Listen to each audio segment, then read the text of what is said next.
এই কটকটি কটকটি লাগবে নাকি কারো? টিন, লোহা, বোতল, চুল এগুলো নিয়ে চলে আসো আমার কাছে, কটকটি বিক্রি করব। আজকে ছোটবেলার স্মৃতি মনে করিয়ে দিলাম সবাইকে। কারো কি মনে আছে এই কটকটির কথা? এখনকার বাচ্চারা এই মজার খাবারটা তো চিনেই না, কিন্তু আমরা কটকটি বলতে পাগল ছিলাম। কটকটিওয়ালা আসলেই আমার তো খেতেই হবে, অনেক বেশি পছন্দ করতাম। আম্মু তো একদিন দুষ্টামি করে বলেই ফেললো এই কটকটিওয়ালার কাছেই নাকি আমাকে বিয়ে দিবে, তাহলে নাকি অনেক কটকটি খেতে পারবো।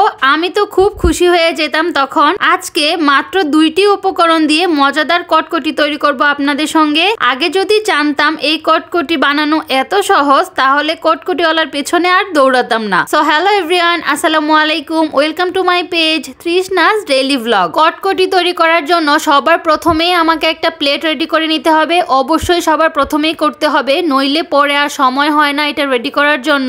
এই জন্য আমাকে একটা স্টিলের প্লেট নিতে হবে। এখানে পরিমাণ মতো তেল দিয়ে খুবই ভালো করে ব্রাশ করে নিতে হবে। এই প্লেটের সাইড দিয়েও লাগিয়ে নিতে হবে। আপনারা স্টিলের প্লেটগুলো নিলে খুবই সুবিধাজনক হবে। তারপরে এটা রেডি করে এক সাইডে রেখে দিব। এবার কটকটি তৈরি করার জন্য চলে আসবো। কটকটি তৈরি করা খুবই সহজ, একবার দেখলেই আপনারা খুব সহজে বাসায় এটা তৈরি করে নিতে পারবেন। এই জন্য একটা কড়াই নিয়েছি, এর মধ্যে আমি 3 টেবিল চামচের মতো চিনি দিয়ে নিয়েছি। আমরা ডালের যে চামচগুলো থাকে গর্তওয়ালা, ওই গর্তওয়ালা চামচ দিয়ে 3 টেবিল চামচ আমি এখানে দিয়েছি। দিয়ে একটু পরিমাণ মতো পানি দিয়েছি, ভালো করে নাড়িয়ে নিয়েছি। চিনিটা গলে আসলে যখন ব্রাউন কালার হয়ে আসবে, ক্যারামেলের আকার ধারণ করবে, হালকা একটু ক্যারামেল হয়ে আসবে, তখন এখানে 1 চামচের মতো আমি বেকিং সোডা দিয়েছি। 1 চামচের মতো বেকিং সোডা, আপনারা সোডা অবশ্যই দিবেন, বেকিং পাউডার দিবেন না। তো বেকিং সোডাটা দেওয়ার পরে খুব নাড়তে হবে, অনবরত নেড়ে যেতে হবে যেন এটা পুড়ে না যায়। আর চুলার আগুনটা একদম নিভিয়ে দিবেন সঙ্গে সঙ্গে। বেকিং সোডাটা দেওয়ার সঙ্গে সঙ্গে চুলার আগুনটা নিভিয়ে দিবেন, নইলে পুড়ে যাবে ভিতরটা।